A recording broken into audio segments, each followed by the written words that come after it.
Bismillahirrahmanirrahim. Assalamu alaikum. Today is our 16th lecture and we are going to study multi-layered feed-forward neural network and back propagation algorithm. तो इससे पहले हम already इस topic को start कर चुके हुए हैं. पिछले लेक्चर्स में हमने perceptual learning rule, gradient descent हमने दोनों देखे थे for training of single layer perceptron. और अब हम बात कर रहे हैं उसी को जो ग्रेडियंट डिसेंट में हमने जनरलाइज डेल्टा रूल देखा था, उसको थोड़ा जनरलाइज करेंगे और देखेंगे कि किस तरह से मल्टी लेयर्ड आर्किटेक्चर के लिए उसे हम इस्तेमाल कर सकते हैं. Okay, here you can see the lecture headlines. पहले हम मल्टी लेयर्ड आर्किटेक्चर की थोड़ी सी ज़रूरत की बात करेंगे कि क्यों उसकी ज़रूरत है, और फिर हम देखेंगे कि उसमें हम किस तरह से ट्रेन करते हैं वेट्स को, और उसके लिए जो एल्गोरिदम रिक्वायर्ड है उसको हम बैक प्रोपेगेशन एल्गोरिदम कहते हैं. और हम देखेंगे कि किस तरह से उसका जो वेट अपडेट करने के लिए जो रूल है उसको कैसे डिराइव किया जाता है, उसका डेरिवेशन देखेंगे हम. और फिर हम दो एग्जांपल्स देखेंगे जिनके अंदर हम फीड फॉरवर्ड न्यूरल नेटवर्क को यूज़ कर सकते हैं. तो let's talk about multi layered architecture, या आप कह सकते हैं फीड फॉरवर्ड न्यूरल नेटवर्क और मल्टी लेयर्ड परसेप्ट्रॉन भी से किसी जगह पे आप देखेंगे हम कह सकते हैं. Here you can see an example जिसके बारे में हम ऑलरेडी बात कर चुके हुए हैं. एक्सक्लूसिव और जो है ये एक ऐसा फंक्शन है कि अगर इसके लिए हम देखें तो ये लीनियरली सेपरेबल प्रॉब्लम नहीं है, क्योंकि इसमें हम एक लीनियर डिसीजन बाउंड्री नहीं बना सकते दोनों क्लासेस को सेपरेट करने के लिए. तो इसलिए हमें एक से ज़्यादा लेयर्स रिक्वायर्ड है. As you can see here कि ये हमारे पास, जैसे कि आप जानते हैं कि ये इनपुट लेयर है, और इनपुट लेयर में एक्चुअली न्यूरॉन्स नहीं होते, हमारी इनपुट सम मेंशन करते हैं. और ये जो लेयर है ये हमारी आउटपुट लेयर है. आउटपुट लेयर है जो होती है वो न्यूरॉन्स पर मुश्तमिल होती है, इसमें न्यूरॉन्स होते हैं, और डिपेंड करता है कि आपकी क्लासेस कितनी है डेटा सेट में, उसके मुताबिक आप डिसाइड करते हैं कि आपको आउटपुट लेयर के अंदर कितने न्यूरॉन्स चाहिए या आउटपुट न्यूरॉन्स कितने चाहिए. बाकी इनके बीच फिर जितनी भी लेयर्स होंगी उन्हें हम हिडन लेयर्स कहते हैं. And in this case there is only one hidden layer. और जो हिडन लेयर है बेसिकली ये हमें अलाउ करती है या हमें हमारे एल्गोरिदम को इस काबिल बनाती है कि वो नॉन लीनियर डिसीजन बाउंड्रीज़ को भी लर्न कर सके. तो इन दिस एग्जांपल दो इनपुट्स हैं, क्योंकि हम एक्सक्लूसिव और कर रहे हैं, दो ही इनपुट्स ले रहे हैं उसके लिए, x1 एंड x2, और ये हमारे पास -1 पर फिक्स्ड है बायस. और ये जो हैं ये वेट्स हैं, जैसे कि आप देख सकते हैं कि ये तीन वेट्स जो हैं ये इस न्यूरॉन 1 के लिए हैं, और ये वाले जो तीन वेट्स हैं ये इस न्यूरॉन n2 मैं नाम दे देता हूँ इसके लिए. ठीक है जी. तो ये वेट्स कहाँ से आए? ज़ाहिरी बात है कि अगर हम इस पर एल्गोरिदम रन करेंगे तो फिर तो ये ट्रेन होंगे, एक प्रोसेस है जिसमें से पास होगा पूरे का पूरा ये एल्गोरिदम, आइट्रेशंस चलेंगी, और काफ़ी सारी आइट्रेशंस के बाद हमारा जो एल्गोरिदम है वो इन वेट्स की परफेक्ट वैल्यूज़ फाइंड करेगा कि जिससे वो एक्सक्लूसिव और फंक्शन को करेक्टली लर्न कर सके और उसके डेटा को क्लासिफाई कर सके. तो हम एज्यूम कर रहे हैं यहाँ पे कि हमें पता है वो वेट्स हमने निकाल के पहले से अपने पास रखे हुए हैं, तो ये वेट्स हमने फ़िलहाल वो वाले असाइन कर दिए. इसी तरह से ये जो तीन कह लें ये बायस है for this output neuron O1 मैं नाम दे देता हूँ इसे. ये इसके लिए बायस है, और ये इसकी एक इनपुट है और ये इसकी दूसरी इनपुट है. सॉरी, वेट्स हैं, सॉरी. ये इसकी पहली इनपुट के अगेंस्ट वेट है, ये इसकी दूसरी इनपुट के अगेंस्ट वेट है, और ये इसकी बायस के अगेंस्ट जो वेट है वो ये वाला वेट है. ठीक है जी. तो आउटपुट न्यूरॉन जो है वो फिर इन N1 और N2 की आउटपुट्स को इस्तेमाल करते हुए फाइनल आउटपुट कंप्यूट करेगा. तो ये जो वेट्स हैं ये वेट्स हम फ़िलहाल ट्रेनिंग के प्रोसेस को फ़िलहाल नहीं देख रहे हैं. हम ये अज्यूम कर रहे हैं कि ट्रेनिंग के बाद हमें जो वेट्स मिले हैं वो ये हैं. अब हम एक एग्जांपल में, इस एग्जांपल में हम एक आइट्रेशन देखेंगे कि किस तरह से ये इनपुट्स के ऊपर काम करेगा. ये आपकी यहाँ आप देख सकते हैं कि जी फर्स्ट जो न्यूरॉन है जिसे मैं N1 कह रहा हूँ, इस न्यूरॉन की आउटपुट क्या होगी अगर मैं इनपुट प्रोवाइड करूँ. ये है x1 और ये है x2.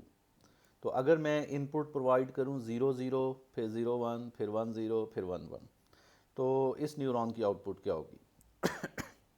तो बहुत सिंपल है कि अगर मैं यहाँ से ज़ीरो प्रोवाइड करूँगा और यहाँ से भी ज़ीरो प्रोवाइड करूँगा, तो 0 इंटू -1 ये ज़ीरो हो जाएगा एंड 0 इंटू 1 ये भी ज़ीरो हो जाएगा। तो दोनों ही जो इस न्यूरॉन के लिए जो वेटेड सम आपने इस न्यूरॉन N1 के लिए जो आपने वेटेड सम फाइंड करना है, उसमें x1 और x2 से आने वाली जो इनपुट्स हैं वो 0 0 हैं, तो इस वजह से ये दोनों कंपोनेंट्स तो ज़ीरो हो जाएंगे। दी ओनली कंपोनेंट जो रह जाएगा वो है -1 इंटू 0.5। तो इस वजह से हमारे पास यहाँ पे जो एक्टिवेशन आएगी, जिसे सम कह रहा हूँ मैं यहाँ पे, वो -0.5 होगी। और फिर उसके बाद आप उसे जो यहाँ पे क्लास, इसके लिए आप सपोज़ कह रहे हैं कि वो क्या होगी, अगर मैं एज्यूम कर लूँ कि मैंने स्टेप फंक्शन को यहाँ पे यूज़ कर रहा हूँ, तो क्लास जो है वो फिर मेरे पास चूँकि -0.5 जो है वो लेसर है ज़ीरो से, तो क्लास यहाँ पे जो प्रिडिक्ट होगी या इस न्यूरॉन की जो आउटपुट, सॉरी क्लास तो आप आउटपुट न्यूरॉन पे प्रिडिक्ट करेंगे, इस न्यूरॉन की जो आउटपुट होगी वो फिर ज़ीरो हम यहाँ पे कहेंगे कि because that is less than zero, तो हम यहाँ पे कहेंगे कि वो ज़ीरो आउटपुट होगी। इसी तरह से आप दूसरी इनपुट जो है वो है 0,1। तो अगर आप यहाँ से 0 प्रोवाइड करें और यहाँ से 1 इनपुट करें, तो जाहिर बात है कि x1 तो 0 है, तो ये कंपोनेंट 0 हो जाएगा 1 से मल्टीप्लाई होकर। अलबत्ता ये जो 1 वाला कंपोनेंट है, जब ये -1 से मल्टीप्लाई होगा तो आंसर आ जाएगा -1। और जबकि बायस -1 और 0.5 जब आपस में मल्टीप्लाई होंगे तो ये आ जाएगा -0.5। तो -1 प्लस -0.5, तो ये हो जाता है -1.5 एक्टिवेशन हमारे पास आएगी। और चूंकि ये भी लेस देन ज़ीरो है, तो यहाँ पे भी आउटपुट ज़ीरो होगी। इस न्यूरॉन की इस इनपुट या सैंपल के अगेंस्ट भी आउटपुट ज़ीरो होगी। अगर आप सैंपल प्रोवाइड करें 1,0, तो फिर आप इसी प्रोसेस में से इसे गुजार के देखें, तो अब जब आपके पास आउटपुट आएगी या एक्टिवेशन आएगी वो 0.5 आएगी। और चूंकि ये ग्रेटर दैन ज़ीरो है, तो हम कहेंगे अब हमारे इस न्यूरॉन की आउटपुट 1 होगी। और 1 जब आप प्रोवाइड करेंगे तो फिर एक्टिवेशन कंप्यूट होगी -0.5 और इस न्यूरॉन की जो आउटपुट है वो होगी ज़ीरो। तो लिहाजा ये जो न्यूरॉन है ये एक ऐसी डिसीजन बाउंड्री दे रहा है हमें, जिस डिसीजन बाउंड्री के नज़दीक सिर्फ ये जो सैंपल है 1,0 ये 1 क्लास को बिलोंग करता है, और बाकी तीनों के तीनों सैंपल्स जो हैं वो 0 क्लास को बिलोंग करते हैं। अगर मैं सिर्फ इस न्यूरॉन की बात करूं और बाकी के आर्किटेक्चर को फ़िलहाल इग्नोर कर दूं, तो इसके मुताबिक ये डिसीजन बाउंड्री बनेगी। और इस डिसीजन बाउंड्री के नज़दीक ये जो 1,0 ये वाला सैंपल है ये 1 क्लास को बिलोंग कर रहा है, और बाकी के जो तीनों सैंपल्स हैं वो इस बाउंड्री के लेफ़्ट साइड पर हैं, यानी कि वो 0 क्लास को बिलोंग कर रहे हैं। अगर ये डिसीजन बाउंड्री आपने प्लॉट करनी है तो आप उन्हीं वेट्स के साथ इसे प्लॉट कर सकते हैं, क्योंकि अगर मैं इसके वेट्स पुट करूं तो मेरे पास ये फॉर्म आ रही है, क्योंकि ये है basically W1 into x1, and since W1 is equal to 1, तो फिर उसे लिखने की ज़रूरत नहीं है, तो खाली x1 लिख दिया गया। फिर आगे आता है प्लस W2 इंटू x2, और चूंकि W2 जो है वो -1 है, तो फिर -1 के साथ जब x2 मल्टीप्लाई होगा तो वो आ जाएगा -x2, तो इस वजह से यहाँ पे -x2 लिखा गया ये वाला। और इसी तरह से उसके बाद तीसरी जो टर्म है या कंपोनेंट जो है वो है W0 इंटू x0, या हमारी जो बायस है तो वो है -1। तो -1 के साथ जब W0 मल्टीप्लाई होगा, और W0 आपने फिक्स किया हुआ है 0.5 पे, तो ये आ जाएगा -0.5, और वो हमने यहाँ पे इसके साथ लगा दिया। तो अगर इस पर्टिकुलर एक्सप्रेशन का आंसर ज़ीरो आएगा, जिस भी x1 x2 के लिए ज़ीरो आंसर आएगा वो बाउंड्री के वो पॉइंट बाउंड्री के ऊपर एग्जिस्ट करेगा। तो अगर हमने कह दिया कि जी इज़ इक्वल टू ज़ीरो, तो ये समझ लें कि इस एक्सप्रेशन को या इस इक्वेशन को x1 और x2 की हर वो वैल्यू सेटिस्फाई करेगी जो इस बाउंड्री लाइन के ऊपर होगी। तो अगर आप इसे देखकर एक लाइन बनाएं, चूँकि ये एक लीनियर इक्वेशन है, तो आप लाइन प्लॉट करें तो ये वाली लाइन प्लॉट होगी जो यहाँ पे आप देख सकते हैं, ये डिसीजन बाउंड्री। तो लिहाजा ये एक न्यूरॉन के अगेंस्ट मुझे ये डिसीजन बाउंड्री मिली जिसने सिर्फ 1,0 पॉइंट को क्लास 1 को बिलोंग करवाया और बाकी के सारे पॉइंट्स को क्लास 0 को उसने एसोसिएट किया उनको। ओके, अब हम बात करते हैं सेकंड न्यूरॉन की जी, जिसमें जिसे हम सपोज एन 2 कह देते हैं। और इस न्यूरॉन की अगर हम बात करें तो इसे भी अगर वही, क्योंकि हमारे पास जो इनपुट्स हैं x1 और x2, चूँकि ये बाइनरी इनपुट्स हैं तो इनके 4 ही पॉसिबल कॉम्बिनेशन बन सकते हैं, 0 0, 0 1, 1 0 एंड 1 1। तो अगर मैं वही चारों कॉम्बिनेशन जो हैं, ये x1 है और ये x2 है, और वही चारों कॉम्बिनेशन जो है वो मैं इस दूसरे न्यूरॉन को भी इनपुट करूं और फिर जो एक्टिवेशंस होंगी वो अगर कंप्यूट करूं तो ये एक्टिवेशंस आएंगी जी।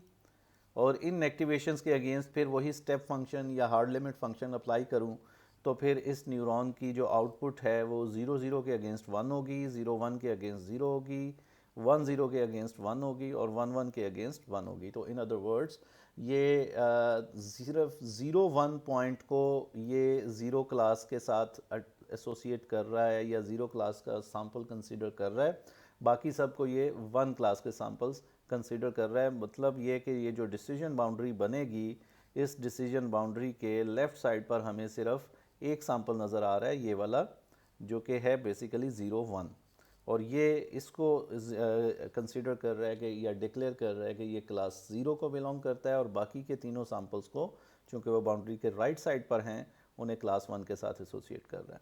और सेम उसी तरह से अगर आप इसके लिए भी प्लॉट करके देखना चाहते हैं बाउंड्री कहाँ प्लॉट होगी या वाकई यहीं पे प्लॉट होगी जहाँ पे हमने मेंशन की हुई है, तो आप इसके लिए इस फंक्शन को, इस इक्वेशन को आप कंप्यूट कर लें, क्योंकि इसमें W1 x1 होता है तो W1 यहाँ पे जो था वो 1 था, तो इस वजह से साथ लिखने की ज़रूरत नहीं है। दूसरा होता है प्लस W2 इंटू x2, तो यहाँ पे W2 जो है वो -1 है तो वो हमने -x2 यहाँ पे लिख दिया, ठीक है जी। और तीसरा हमारे पास आ जाता है W0 इंटू बायस जो कि -1 है, तो यहाँ पे हमारे पास W0 जो है वो -0.5 है, तो -0.5 into -1 the answer is 0.5 plus 0.5, तो वो हमने यहाँ पे लिख दिया। तो हर वो x1 और x2 की वैल्यू जो आप इसमें पुट करें और आंसर 0 के बराबर आए वो उस बाउंड्री लाइन के ऊपर होगा वो पॉइंट। तो अगर आप इससे बाउंड्री लाइन कंप्यूट करके प्लॉट करें तो ये वाली बाउंड्री लाइन प्लॉट होगी। तो लिहाजा दूसरा जो न्यूरॉन है उसके नज़दीक ये तीनों पॉइंट जो हैं ये 1 क्लास के हैं और सिर्फ एक ये वाला जो पॉइंट है ये 0 क्लास को बिलोंग करता है जी। तो इन दो न्यूरॉन्स की आउटपुट्स आ गई। अब ये आउटपुट्स बनेंगी इनपुट्स हमारे इस तीसरे न्यूरॉन O1 के लिए, जो कि हमें फाइनल आउटपुट फिर। तो अब यहाँ पे हम देख सकते हैं कि अगर आप शुरू में x1 जो है वो 0 रखेंगे और x2 जो है उसको आप भी 0 रखेंगे, तो आपको पहला न्यूरॉन जिसकी आउटपुट को मैं y1 कह रहा हूँ, जो पहला न्यूरॉन है उसकी जो आउटपुट है वो हमें पता है कि 0 होगी। और वही इनपुट अगर आप दूसरे न्यूरॉन को देंगे तो दूसरे न्यूरॉन की आउटपुट को मैं y2 कह रहा हूँ, वो हमारे पास आएगी 1। ये अभी हमने पिछली 2 स्लाइड्स में देखा। तो इसके बाद ये जो इस न्यूरॉन की जो आउटपुट है y1 वो मल्टीप्लाई होगी इस वेट के साथ, ठीक है जी, ये इसे मल्टीप्लाई होगी और इस न्यूरॉन की जो आउटपुट है वो इस वेट के साथ -1 के साथ मल्टीप्लाई होगी। ये वेट्स हमने यहाँ पे असाइन कर दिए हुए हैं और ये जो बायस है ये वेट इससे -0.5 हमने रखा हुआ है, इससे मल्टीप्लाई होगी। तो अगर आप यही जो आउटपुट है इसको आप इस तरह से मल्टीप्लाई करें, यानी कि y1 की जो आउटपुट है वो 0 है, तो 0 इंटू 1 द आंसर इज़ 0। और दूसरी तरफ y2 मेरे पास 1 है, तो 1 इंटू -1 द आंसर इज़ -1। तो -1 प्लस 0 और ये यहाँ पे हमारे पास आ जाएगा -1 into -0.5 the answer is plus 0.5। तो ये आ जाएगा जी -1 plus 0 plus 0.5 the answer is -0.5। तो यहाँ पे हमारे पास फाइनल एक्टिवेशन इस आउटपुट न्यूरॉन की जो है वो आएगी -0.5, और चूंकि -0.5 जो है वो लेसर है 0 से, तो फाइनल प्रेडिक्शन जो आउटपुट होगी वो हमारे पास यहाँ पे 0 होगी। सिमिलरली आप यहाँ से पहला सैंपल आपने, यानी जब आपने 0 0 इनपुट किया तो आपको अब फाइनल जो आउटपुट मिल रही है वो ज़ीरो मिल रही है, यानी कि ये वाला जो सैंपल है ये वाला, ये ज़ीरो क्लास को बिलोंग कर रहा है। इसके ऊपर मैं यहाँ पे ज़ीरो लगा देता हूँ कि ये ज़ीरो क्लास को बिलोंग कर रहा है। इसी तरह से आप दूसरा सैंपल इनपुट करें 0,1, यानी यहाँ से ज़ीरो इनपुट करें और यहाँ से 1 इनपुट करें, तो जो पहला न्यूरॉन है वो आउटपुट देगा ज़ीरो, और जो दूसरा न्यूरॉन है वो भी आउटपुट देगा ज़ीरो। और अगर दोनों न्यूरॉन्स आउटपुट ज़ीरो दें तो हमारे पास फाइनल आउटपुट जो इस आउटपुट न्यूरॉन की आएगी वो होगी 0.5। और चूंकि ये 0.5 ग्रेटर है ज़ीरो से, तो यहाँ पे हमारे पास आउटपुट कंसीडर की जाएगी 1। तो अब 0,1 सैंपल जो कि ये वाला सैंपल है, ये 0,1 है, इसके लिए वो कौन सी क्लास प्रेडिक्ट कर रहा है? 1 क्लास। तो ये 1 क्लास को प्रेडिक्ट कर रहा है। इसी तरह से जब आप 1 0 इनपुट करेंगे तो पहला न्यूरॉन आउटपुट देगा 1, दूसरा भी 1 आउटपुट देगा, और जब एक्टिवेशन कंप्यूट होगी आउटपुट न्यूरॉन की तो वो होगी 0.5, और चूंकि ये 0 से ग्रेटर है तो आपके पास फाइनल आउटपुट 1 आएगी। तो 1 0 यानी ये वाला जो सैंपल है, इस सैंपल के लिए भी आउटपुट क्या आ रही है? 1 आ रही है जी। ठीक है जी। फाइनली अगर आप इसको 1 1 इनपुट करें तो जो पहला न्यूरॉन है उसकी आउटपुट आएगी 0, दूसरा जो न्यूरॉन है उसकी आउटपुट आएगी 1, और अगर आप फिर उसे आउटपुट न्यूरॉन को फीड करें वो आउटपुट्स, तो उसकी आउटपुट आएगी -0.5, जो कि ज़ीरो से चूंकि लेसर है तो इसलिए फाइनल प्रेडिक्शन क्या होगी? ज़ीरो। तो मतलब इस न्यूरॉन के लिए हमारे पास जो आउटपुट आ रही है वो ज़ीरो आ रही है। ठीक है जी। तो आप देखें कि ये डिसीजन बाउंड्री जो थी ये वाली, ये y1 ने लगाई थी, पे न्यूरॉन 1 ने लगाई थी, ये डिसीजन बाउंड्री न्यूरॉन 2 ने लगाई थी, और इन दोनों की डिसीजन बाउंड्रीज़ को तीसरे न्यूरॉन ने कुछ इस तरह से मर्ज किया कि उसने इस क्लास को 1 क्लास में कंसिडर किया, ए पॉइंट को, और इस पॉइंट को भी 1 क्लास में कंसिडर किया, और बीच वाले दोनों पॉइंट्स जो हैं इनको 0 0 के ऊपर हमने कंसिडर किया। तो अगर आप अगर आप इसको प्लॉट करके देखें, यानी यहाँ पे मैं इसे प्लॉट करता हूँ कि ये है 0, ये है 1 और ये भी है 1। तो अगर मैं जो आप इन डेटा पॉइंट्स को यहाँ पे प्लॉटेड देख रहे हैं, इसमें ये एक्सेस x1 है और ये जो एक्सेस है ये x2 है। यहाँ से आप इसे इस तरह से देख सकते हैं। तो बेसिकली अब मैं कह देता हूँ कि ये मेरे पास y1 है और ये मेरे पास जो है y2 है।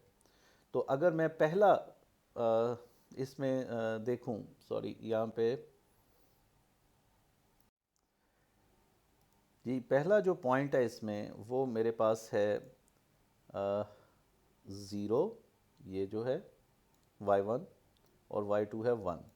तो 0 1 ये वाला जो पॉइंट है, ठीक है, इसकी क्लास मेरे पास क्या है? 0।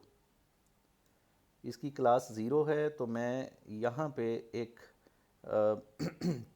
जो ये पॉइंट है मैं इसको यहाँ पे बना देता हूँ। यस, 0 1 ये वाला जो पॉइंट है ये इसकी क्लास 0 है। तो एक पॉइंट यहाँ आ रहा है।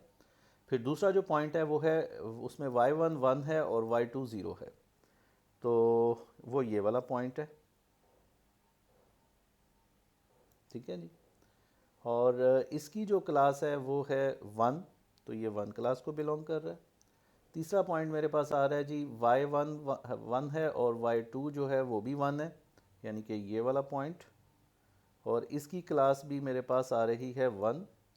और जो चौथा पॉइंट है वो मेरे पास, sorry I have made a mistake, कि जो ज़ीरो ज़ीरो पॉइंट था, यानी ये वाला जो पॉइंट था ये 0 0 था, और ये एक्चुअली यहाँ पे था, और ये क्लास इसकी थी 1, ये यहाँ पे नहीं था, यहाँ पे नहीं था। और दूसरा पॉइंट 1 1 जो है वो 1 क्लास को बिलोंग कर रहा है, वो ठीक प्लॉट किया हमने। और जो चौथा पॉइंट है उसमें y1 जो है वो 0 है और y2 1 है, अगेन यही वो पॉइंट बन रहा है। तो जो दूसरा पॉइंट है या फोर्थ पॉइंट जो है वो भी इधर ही आके मैप होगा, तो यहाँ पे बेसिकली 2 पॉइंट्स मैप होंगे, और ये हमारे पास ज़ीरो क्लास को बिलोंग करेगा। अब ये देखें कि जो चारों पॉइंट्स थे वो कुछ इस स्पेस में आके, यानी x1 x2 स्पेस से y1 y2 स्पेस में जाके लीनियरली सेपरेबल हो गए हैं, और इनके दरमियान एक डिसीजन बाउंड्री बनाई जा सकती है जो 1 1 पॉइंट्स को 0 0 पॉइंट्स के से सेपरेट कर सके। तो बेसिकली ये लीनियरली सेपरेबल हो जाएगी सेकंड लेयर में जाके ये प्रॉब्लम। यानी इसकी जो कह लें कि पहले ये जो डोमेन थी या जो सर्च स्पेस थी वो x1 x2 डायमेंशंस में थी, उसको आपने न्यूरॉन n1 और n2 की मदद से एक नई स्पेस पे मैप किया, और उसके डायमेंशंस बने y1 और y2।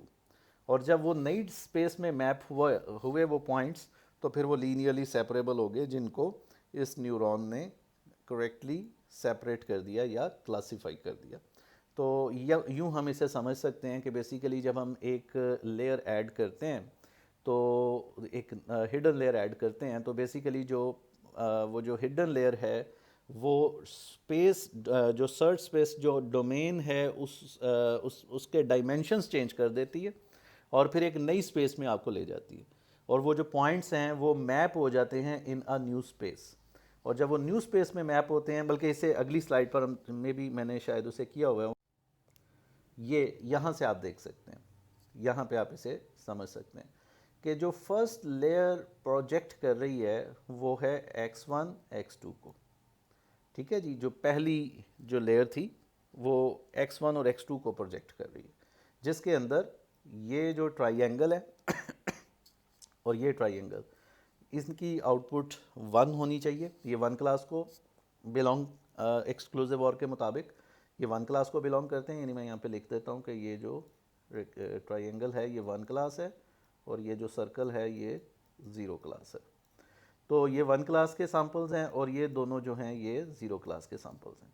अब आपने आगे दो न्यूरॉन्स लगाए y1 और y2, तो उन्होंने इसके डायमेंशंस या इसको एक नई स्पेस पे प्रोजेक्ट किया, और y1 y2 ने कुछ किया इस तरह से कि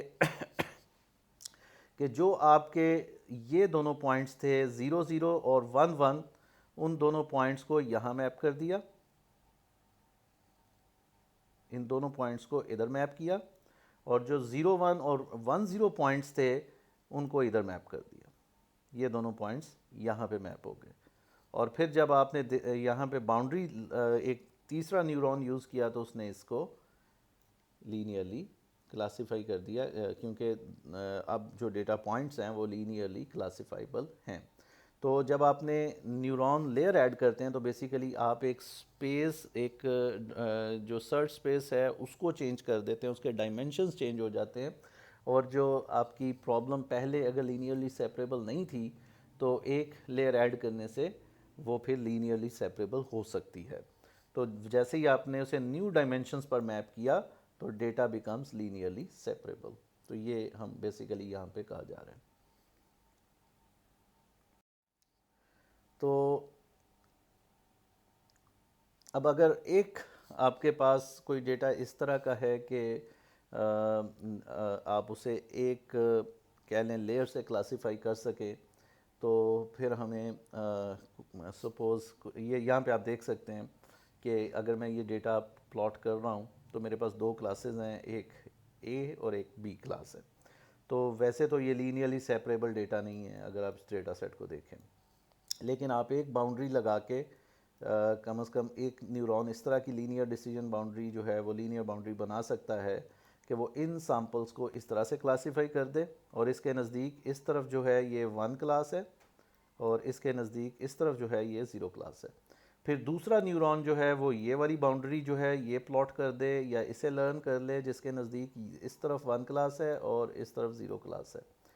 और उसके बाद आप एक अगली लेयर ऐड करें, यानी ये पहले न्यूरॉन ने एक बाउंड्री बना दी, दूसरे न्यूरॉन ने दूसरी बाउंड्री बना दी, और इससे आगे आपने एक आउटपुट न्यूरॉन कनेक्ट किया जिसने कुछ इस तरह का फंक्शन या कुछ इस तरह से काम किया कि उसने ये बाउंड्री फाइनलाइज कर दी, यानी ये वाली बाउंड्री के अब जो उसके नज़दीक ये डेटा जो है ये अब लीनियरली सेपरेबल हो गया, और ये जो बाउंड्री है उसके नज़दीक ये डेटा पॉइंट्स जो हैं ये मैप हो जाएंगे एक नई स्पेस में कुछ इस तरह से कि उनके बीच एक लीनियर डिसीजन बाउंड्री जो है वो प्लॉट हो सकती होगी, तो वो जो न्यूरॉन है उसे क्लासीफाई कर देगा। तो ये एक एग्जांपल है जी, इस तरह से हम एक नॉन लीनियर डिसीजन बाउंड्री को, जो कि फर्स्ट लेयर पर देखेंगे तो नॉन लीनियर नज़र आ रही होगी, और नेक्स्ट लेयर पे जैसे ही उसकी एक नई स्पेस पर पॉइंट सारे के सारे प्रोजेक्ट हो जाएंगे तो फिर वो एक, और बाज़ात ऐसा भी हो सकता है कि आपको एक से ज़्यादा हिडन न्यूरॉन्स रिक्वायर्ड हों।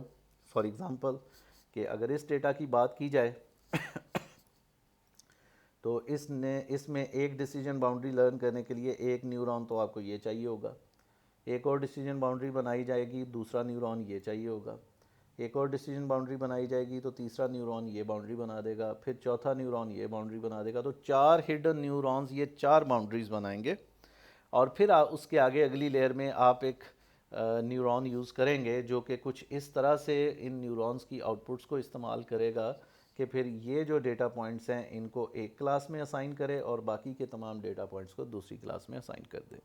तो समटाइम्स आपको मोर देन कह लें मोर देन 2 या 3 या उससे ज़्यादा हिडन न्यूरॉन्स चाहिए होते हैं अपने डेटा को करेक्टली क्लासीफाई करने के लिए।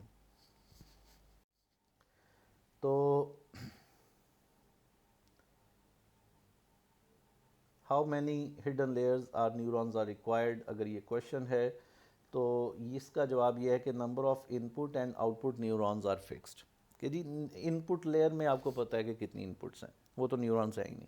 जो आउटपुट लेयर है उसके अंदर ये है कि कितने न्यूरॉन्स रिक्वायर्ड है, तो वो पता चल जाता है क्लासेस को देख के। जो बीच में लेयर्स हैं और कितनी लेयर्स चाहिए और हर लेयर में आगे कितने न्यूरॉन्स चाहिए, ये एक ऐसा ओपन क्वेश्चन है कि जिसका जवाब यही है कि आप ट्राई करें और एरर देखें और फिर ट्राई करें और उसे इम्प्रूव करने की कोशिश करें।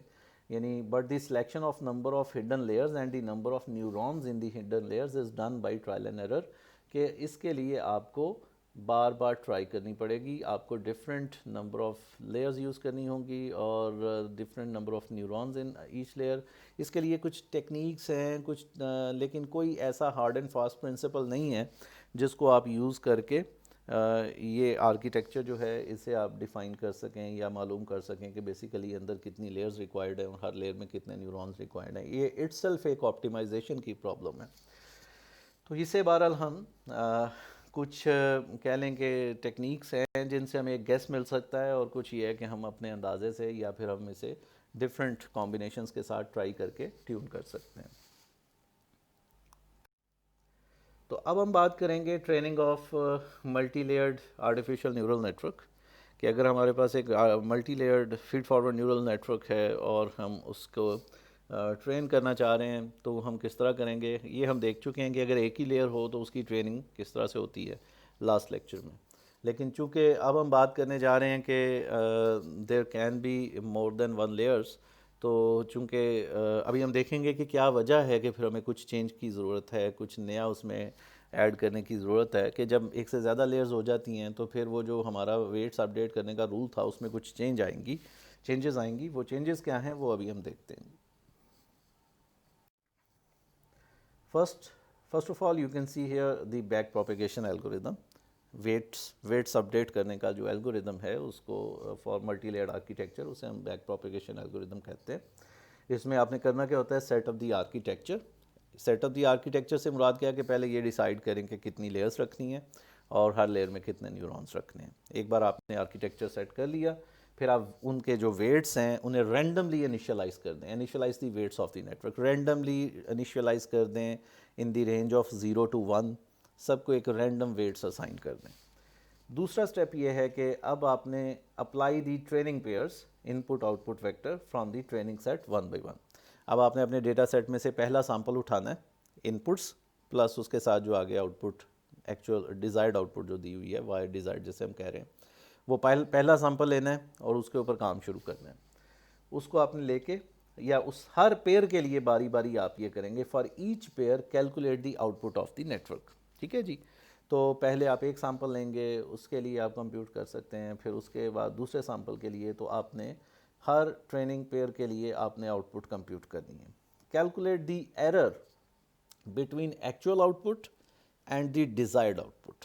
ये एरर का जो हमारा एक फॉर्मूला था वो ये, आपने अगर आपको याद हो लास्ट लेक्चर में हमने बात की थी कि जो डिज़ायर्ड आउटपुट है वो डेटा सेट में गिवन है और जो एक्चुअल आउटपुट है वो आपने कंप्यूट की जो वेट्स आपने रखे हैं उनके तहत, और जो दोनों का डिफरेंस है उसको हम एरर कह रहे हैं। वो डिफरेंस लेके उसका स्क्वायर ले लें और वो आपके पास एक तरह से ट्रेनिंग पेयर का एरर आ गया। ठीक है जी। और कैलकुलेट करना है, अगर आपने सारे ट्रेनिंग पेयर्स का यानी सारे ट्रेनिंग सैंपल्स का एरर निकालना है तो आप उन्हें जमा कर दें, ये आपको पता है। अगर सारे न्यूरॉन्स का एक्यूमुलेटेड एरर निकालना है तो सारे न्यूरॉन्स के जो एरर्स हैं उनको फिर आगे जमा कर दें, ये भी हमने लास्ट टाइम बात की थी। तो बहरहाल आप एरर कंप्यूट करें, उसके बाद आपने अब क्या करना है, एरर आपके पास आ गया, propagate the error backwards and adjust the weights in such a way that minimizes the errors। अब आपने उस एरर को आउटपुट लेयर से वापस इनपुट लेयर की तरफ बैकवर्ड प्रोपेगेट करना है, कुछ इस तरह से कि वो जो वेट्स हैं वो इस तरह चेंज हों कि वो एरर में अगली दफ़ा कमी आनी चाहिए, एरर रिड्यूस होना चाहिए। तो वो वही कॉन्सेप्ट है कि डेरिवेशन लें एरर का with respect to that weight जिसको आप अपडेट करना चाह रहे हैं, और फिर उसके मुताबिक जो चेंज आती है उसके मुताबिक आप उस ओल्ड वेट में उसे लर्निंग रेट से मल्टीप्लाई करके उस चेंज को वो आप उसमें से सब्ट्रैक्ट कर दें, तो आप देखेंगे कि आपके पास अपडेटेड वेट आ जाएगा। तो इस तरह आप वेट्स, वही तरीका है चेंज करने का, तो वो भी हम देखेंगे। Repeat the above steps for each pair in the training set, यानी पहले एक सैंपल लिया, पहला ट्रेनिंग सैंपल लिया, उस ट्रेनिंग सैंपल के मुताबिक आउटपुट कंप्यूट की, जब आउटपुट आई तो फिर उसके मुताबिक आपने वेट अपडेट किए, और फिर आपने दूसरा सैंपल पकड़ा, फिर आपने आउटपुट कंप्यूट की, वेट अपडेट किए, फिर तीसरा सैंपल, फिर चौथा सैंपल, इस तरह से आप पूरे डेटा सेट पर ये करेंगे। Iterate over the data set until the error for the first set is lower than the required minimum error. ये तब तक चलाते जाएं जब तक ये सोल्यूशन कन्वर्ज नहीं हो जाता, जब तक कि आपको एरर एक ख़ास थ्रेशोल्ड से कम नहीं मिल जाता या एरर मज़ीद रिड्यूस होना बंद नहीं हो जाता, तब तक आप ये अमल दोहराते रहेंगे। ये बाकी सारा कुछ सेम वही है, ये एल्गोरिदम जो आपने ग्रेडियंट डिसेंट के लिए पढ़ा था, स्टोकेस्टिक ग्रेडियंट डिसेंट के लिए। अलबत्ता एक दो इसमें माइनर सा डिफरेंस है कि इसमें लेयर्स ज़्यादा हैं, तो ये देखेंगे हम कि इसका क्या इम्पैक्ट आता है डेरिवेशन लेते वक्त एरर का with respect to weights. Okay जी, updating weights of hidden neurons. तो since training examples provide target values only for the network output, तो no target values are directly available to indicate the error of hidden units values. ठीक है जी, कि जो hidden layer है उसके अंदर जो न्यूरॉन्स हैं वो आपका जो एरर है उन पर डायरेक्टली डिपेंडेंट नहीं है। आपकी जो आउटपुट लेयर है उसमें जो आउटपुट आ रही है उसको आप सब डिज़ायर्ड में से माइनस करते हैं तो एरर आता है। तो एरर आउटपुट लेयर के न्यूरॉन्स पर तो डायरेक्टली डिपेंडेंट है, लेकिन जो पिछली लेयर्स हैं उनकी आउटपुट्स पर या उनके वेट्स पर वो उस तरह से डायरेक्टली डिपेंडेंट नहीं है, लेकिन इनडायरेक्टली डिपेंडेंट है। तो अगर हमें ये मालूम करना हो कि जी पिछली किसी एक लेयर का वेट किस तरह से चेंज किया जाए और उसके with respect error, rate of change of error with respect to that weight कैसे निकलेगा, तो वो अभी हम देखेंगे कि किस तरह से वो काम हम करेंगे। Instead, the error term for a hidden unit is calculated by taking the weighted sum of the error for each output unit influenced by it। इसको थोड़ा सा समझने के लिए ज़रूरत है कि मैं इसे ग्राफिकली ड्रॉ करूं, और वो अगली स्लाइड पर हम देख लेते हैं। This weight characterizes the degree to which the hidden unit is responsible for the error in the output unit. इस पर हम बात करते हैं, नेक्स्ट स्लाइड। ये आप देखिए ज़रा कि अब फ़र्ज़ कर लीजिए कि ये जो पहली लेयर है, ये वाली लेयर है, ये तो है इनपुट लेयर, ये इनपुट्स हैं, ये न्यूरॉन्स नहीं हैं। बाकी ये जो लेयर है ये आउटपुट लेयर है, और ये हमारे पास बीच वाली लेयर जो है ये हिडन लेयर है जी। ठीक है जी। तो अब अगर एक लेयर होती थी तो हम कहते थे कि जी rate of change of error with respect to some weight, तो वो उस वेट पर निकालने के लिए हमने फिर वो डेरिवेशन लास्ट टाइम हमने किया था। लेकिन अब हमारे पास हैं बेसिकली दो लेयर्स, और अगर क्वेश्चन ये है कि what rate of change of error with respect to weight के आई, ये वाला वेट कि भाई ये वेट कितना रिस्पॉन्सिबल है एरर आने में, इस ये जो एरर आएगा या आ रहा है इस आर्किटेक्चर के अगेंस्ट, उसके अंदर ये वेट कितना रिस्पॉन्सिबल है, और इस वेट के अंदर क्या चेंज की जाए कि अब हमारे पास जो अपडेटेड वेट आए उससे एरर पहले से कम हो जाए। ये एक क्वेश्चन है। तो अगर हम थोड़ा सा इसे गौर से देखें तो बेसिकली ये जो ये जो न्यूरॉन है, ये वाला न्यूरॉन, इस न्यूरॉन की जो आउटपुट है, जो इसकी वाई एक्चुअल है,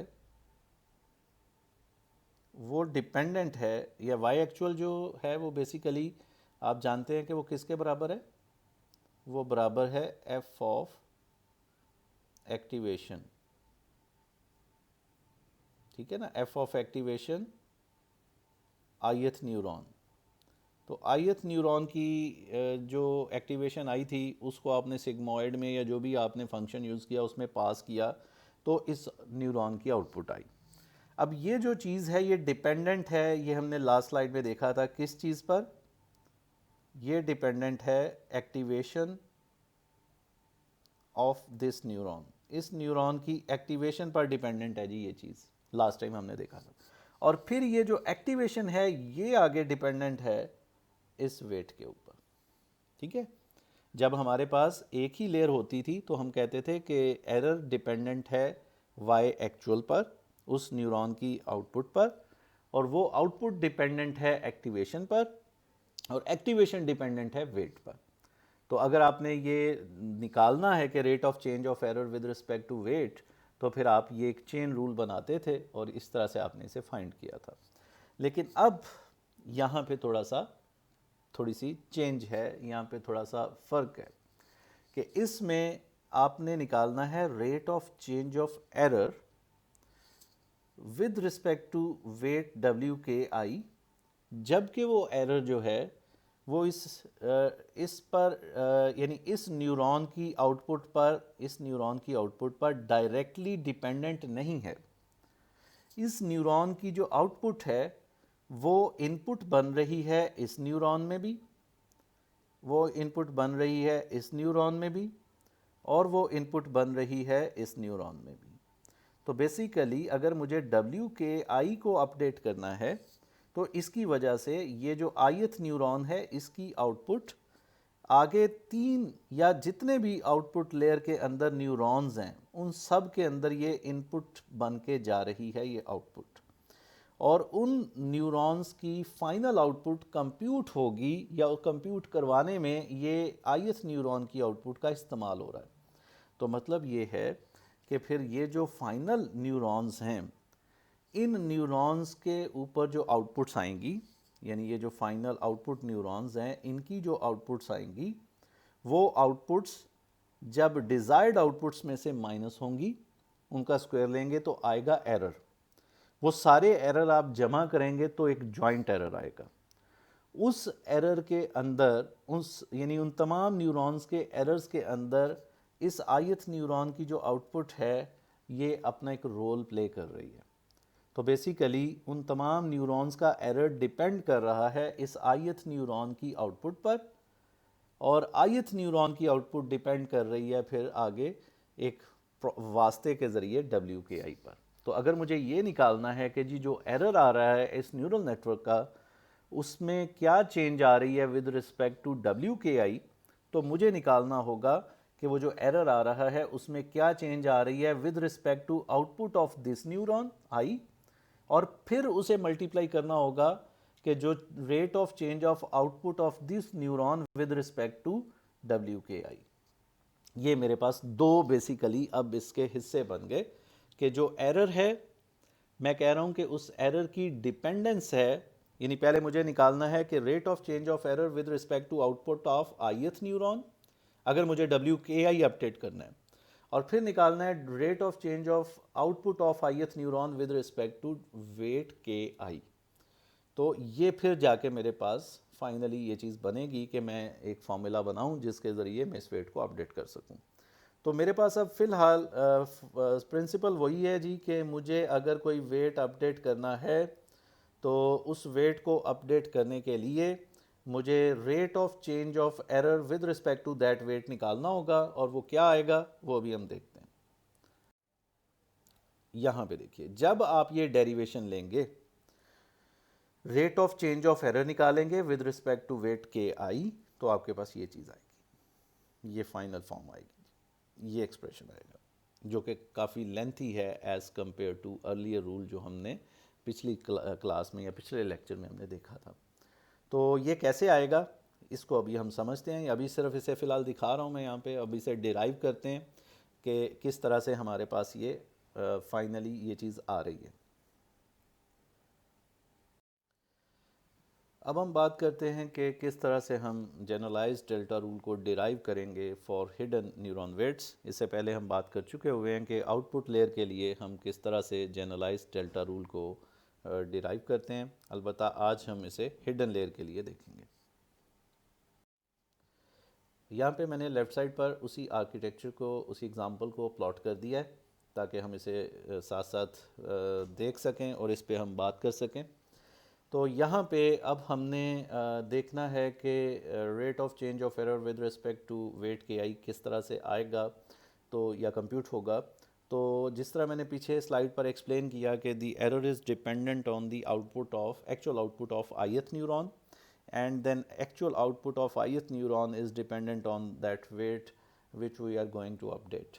तो लिहाजा अब यहाँ पे हम कह सकते हैं कि जी पहले हम ये मालूम करेंगे कि rate of change of error with respect to Y I actual क्या है, यानी ith न्यूरॉन, ये वाला जो न्यूरॉन है, इस न्यूरॉन की एक्चुअल आउटपुट क्या है, इसके विद रिस्पेक्ट किस तरह एरर चेंज हो रहा है, और फिर उसे मल्टीप्लाई करेंगे rate of change of output of this ith neuron with respect to weight के i in order to find the rate of change of error with respect to weight ki। तो ये हमने मालूम करना है जी। और एक चीज़ जो बड़ी इम्पॉर्टेंट है यहाँ पे समझने के लिए वो ये है कि जो वेट है, सॉरी जो आउटपुट है इस ith न्यूरॉन की, वो आउटपुट्स, यानी ये आउटपुट इस तरफ भी जा रही है, इस तरफ भी जा रही है और इस तरफ भी जा रही है। मतलब जितने भी आउटपुट न्यूरॉन्स हैं उन सब में, या जितने भी नेक्स्ट लेयर के न्यूरॉन्स हैं उन सब को फीड हो रही है ये आउटपुट। तो मतलब ये कि सभी न्यूरॉन्स के जो आउटपुट्स आएंगी उनके ऊपर इम्पैक्ट आएगा इस पर्टिकुलर ith न्यूरॉन की आउटपुट का। तो लिहाजा हर न्यूरॉन की जो फाइनल आउटपुट आएगी, जब उसके डिज़ायर्ड आउटपुट में से माइनस करके आप स्क्वायर लेंगे तो जो एरर निकलेगा उस एरर पर भी असर पड़ेगा इसका। तो फिर हम ये कहेंगे कि जो एरर है बेसिकली वो एरर सिर्फ किसी एक पर्टिकुलर न्यूरॉन का नहीं है, हम तमाम न्यूरॉन्स के एरर्स की बात कर रहे हैं। तो यहाँ पे हम कह सकते हैं कि सिंस ऑल एरर, यानी जेथ, यानी इस पर्टिकुलर लेयर में हर जेथ न्यूरॉन का जो एरर है या सभी जो एरर्स हैं वो डिपेंडेंट हैं, सॉरी वो डिपेंड कर रहे हैं इस, या उनके ऊपर असर हो रहा है ith न्यूरॉन की आउटपुट का। अलबत्ता वो एक दूसरे से इंडिपेंडेंट है। ठीक है जी। तो यहाँ पे हम ये लिख सकते हैं कि यहाँ पे अगर आप देखें कि since all errors are independent of each other, each neuron has its own independent weight set. तो मैं ये लिख सकता हूँ कि जो एरर है बेसिकली ये वाला जो पार्ट है, न्यूमरेटर जो है, इसको हम यूं लिख सकते हैं कि rate of change of error की बजाय rate of change of sum of all errors या एरर्स ऑफ ऑल न्यूरॉन्स, यूं आप कह सकते हैं। बजाय कि हम किसी एक न्यूरॉन की हम बात नहीं कर रहे, तमाम आउटपुट न्यूरॉन्स के अंदर जो एरर कंप्यूट हो रहा है उनको सम कर लिया जाए, उसकी बात हम कर रहे हैं कि rate of change of sum of errors of all neurons with respect to output of ith neuron, actual output of ith neuron. ये अगर आप देखें, ठीक है जी, यानी इस न्यूरॉन की एक्चुअल आउटपुट की वजह से इस न्यूरॉन के एरर पर भी असर हो रहा है, इसके एरर पर भी असर हो रहा है, इसके एरर, क्योंकि ये तीनों में इसकी आउटपुट फीड हो रही है। तो लिहाजा हमें फिर ये सम्मेशन साथ लगा के इसे एलेबोरेट करके लिखना होगा, क्योंकि ये जो एरर है अब सिर्फ एक न्यूरॉन नहीं है आउटपुट लेयर में, अब हमारे पास मल्टीपल न्यूरॉन्स हैं आउटपुट लेयर में, तो हम समेशन के साथ उन्हें रिप्रेजेंट करेंगे कि तमाम न्यूरॉन्स जिन्हें फ़िलहाल मैं जे से कह रहा हूँ, अगर आप इसे थोड़ा सा फर्दर एलेबोरेट करके लिखना चाहें तो आप लिख सकते हैं J12। सपोज आउटपुट लेयर के अंदर मेरे पास m नंबर ऑफ़ न्यूरॉन्स हैं, तो फिर यहाँ पे आ जाएगा m। तो J1 से लेके m तक तमाम आउटपुट न्यूरॉन्स जो हैं उनके जो एरर्स हैं उनकी समेशन और उसका जो रेट ऑफ चेंज है with respect to Y I actual, वो एक्चुअली हमें कंप्यूट करना है इस जगह पे। ये जो लिखा हुआ है ऊपर वाले एक्सप्रेशन में, इस जगह पे वो हमें चाहिए।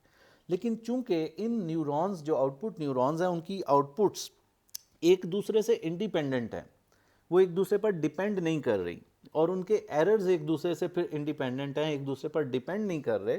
तो ये जो समेशन है, इस समेशन को आप बाहर लेके जा सकते हैं, यहाँ पे इस तरह से लिख सकते हैं, और आप लिख सकते हैं कि rate of change of jth error of jth neuron या every jth neuron with respect to Y I actual.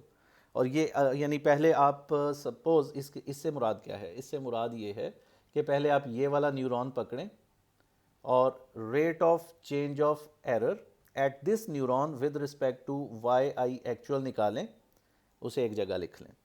फिर आप ये वाला न्यूरॉन लें, rate of change of error at this neuron with respect to output of ith neuron, ये निकालें, उसे जमा कर दें पहले वाले में। इसी तरह से फिर तीसरा निकालें independently, rate of change of error at this neuron with respect to this y I actual, और फिर इसे भी उसमें जमा कर दें। तो ये जो समेशन हम कह रहे हैं कि ये न्यूरॉन्स एक दूसरे से इंडिपेंडेंट हैं और समेशन हम बाहर लिख सकते हैं, तो इसका मतलब ये है कि आप तीनों न्यूरॉन्स का वन बाय वन अलहदा अलहदा rate of change of error with respect to Y I actual निकाल के उसे जमा कर सकते हैं। और अगर ये इंडिपेंडेंट ना होते, फिर उससे मुराद ये होनी थी कि पहले आप तीनों का एरर निकाल दें, उन्हें जमा करें, और फिर वो जो समेशन आई है या एक्यूमुलेटेड फॉर्म आई है, rate of change of that form with respect to Y I actual, फिर यूँ होता। लेकिन चूंकि ये इंडिपेंडेंट है, तो लिहाजा हम ये कह सकते हैं जी हर आउटपुट न्यूरॉन के ऊपर rate of change of error with respect to Y I actual, यानी ith न्यूरॉन की एक्चुअल आउटपुट के विद रिस्पेक्ट आप निकाल के, और फिर आप जब उनको सबको सम कर लेंगे तो फिर आप कह सकते हैं कि आपके पास एक जॉइंट जो एरर है उसका रेट ऑफ चेंज आ गया with respect to Y I actual. तो बेसिकली अब आप कह सकते हैं कि ये जो कंपोनेंट है, ये वाला जो कंपोनेंट है आपके पास मेन जो फार्मूला बना था उसमें, उसको रिप्लेस किया जा सकता है इस पर्टिकुलर कंपोनेंट से। ठीक है ना, ये अब उसकी इलेबोरेटेड फॉर्म आ गई हमारे पास। ये आप थोड़ा सा इसे अंडरस्टैंड कर लें। अब आगे फर्दर ये एलेबोरेट होंगे ये फॉर्म, तो अब हम इनको फर्दर आगे थोड़ा सा एलेबोरेट करते हैं। तो अब जो ये फॉर्म थी, इस फॉर्म को हमने कहा कि इस तरह लिखा जा सकता है, ये वाली फॉर्म। ठीक है जी। और इस फॉर्म को आगे हम थोड़ा सा फर्दर, जैसे हमने लास्ट लेक्चर में किया था, उस तरह से हम थोड़ा सा इसे रिलेट करते हैं कि हम कह रहे हैं कि रेट ऑफ चेंज ऑफ, ये समेशन मैंने बाहर निकाल दिया, rate of change of error of jth neuron with respect to Y I actual. तो अगर हम थोड़ा सा गौर करें तो जो एरर, फ़र्ज़ करें मैं इस न्यूरॉन jth न्यूरॉन ये है, इसकी बात कर रहा हूँ, तो जो यहाँ एरर आ रहा है, ये एरर डायरेक्टली इस ith न्यूरॉन की आउटपुट पर डिपेंडेंट नहीं है। ये जो एरर है बेसिकली, ये जो एरर है, ये एरर डिपेंडेंट है एक्चुअली एक्टिवेशन पर, इस न्यूरॉन की एक्टिवेशन पर, और यानी इसकी एक्टिवेशन पर डिपेंडेंट है, और इसकी एक्टिवेशन जो है वो आगे फिर डिपेंडेंट है इस न्यूरॉन की एक्चुअल आउटपुट पर। इस तरह से हम इनको रिलेट कर सकते हैं। तो अब आगे यानी अगर आप इसको थोड़ा सा अब यहाँ पे देखें तो हमारे पास जो फॉर्मूला है वो कुछ यूँ बन जाएगा कि rate of change of error j with respect to activation of j multiplied by rate of change of activation j with respect to Y I actual.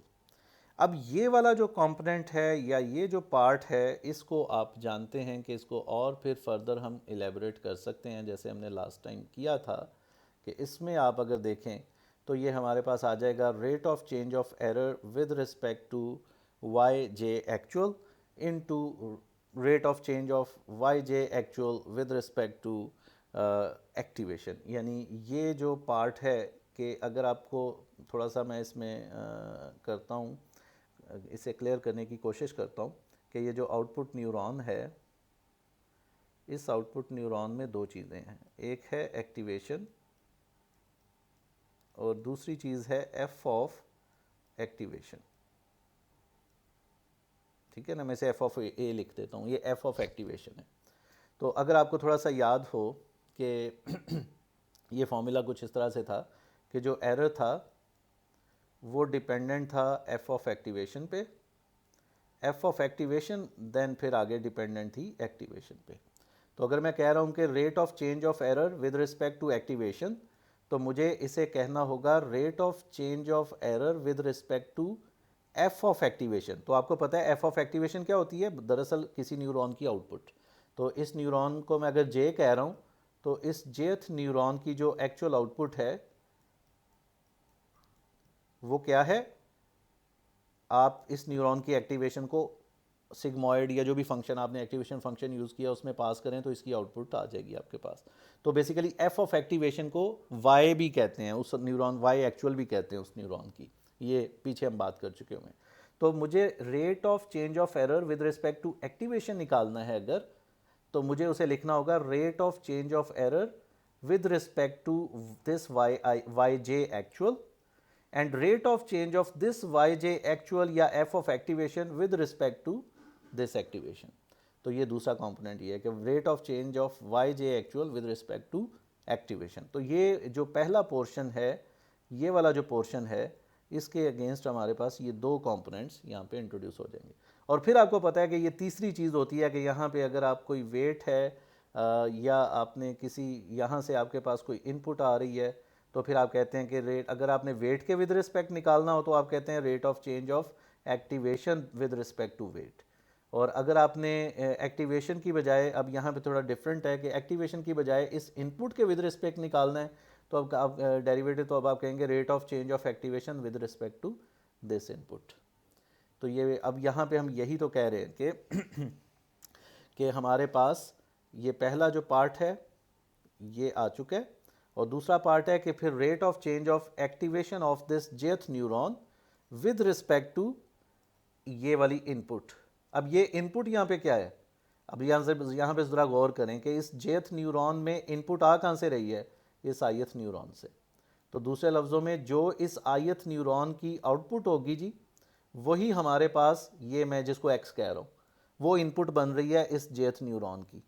तो लिहाजा यहाँ पे आ जाएगा rate of change of activation of J, यानी jth neuron की activation with respect to Y I actual. तो Y I यानी आयत न्यूरॉन की एक्चुअल आउटपुट। तो ये आपने जब इसको एलेबोरेट करके लिखा तो आपके पास ये फॉर्म आ गई।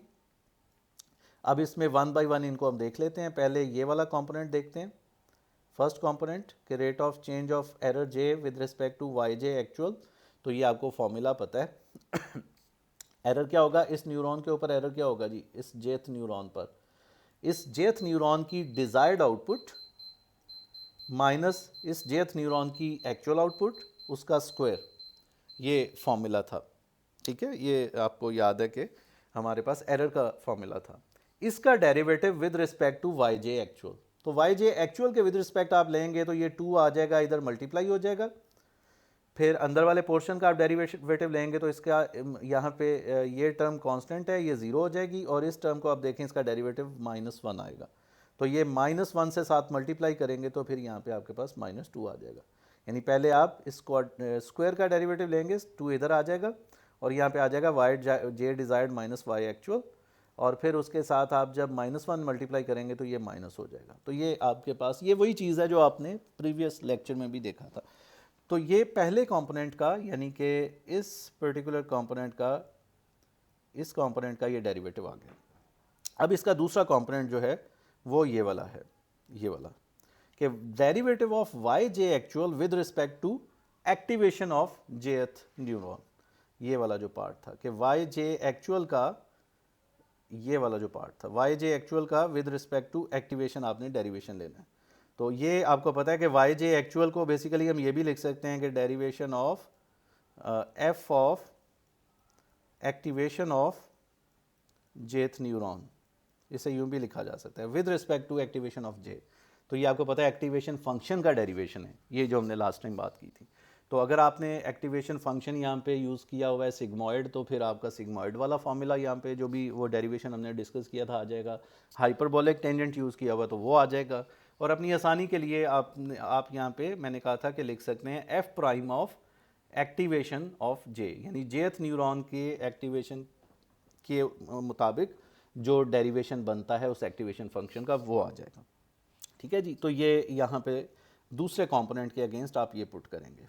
ठीक है, और बचा अब ये तीसरा कंपोनेंट जो यानी इस पहले कंपोनेंट के तो दोनों पार्ट आपने कर लिए। अब ये वाला कंपोनेंट रहता है कि इसके अगेंस्ट हमारे पास डेरिवेशन क्या आएगा कि derivation of activation of j neuron with respect to Y I actual, यानी ith न्यूरॉन की एक्चुअल आउटपुट के with respect.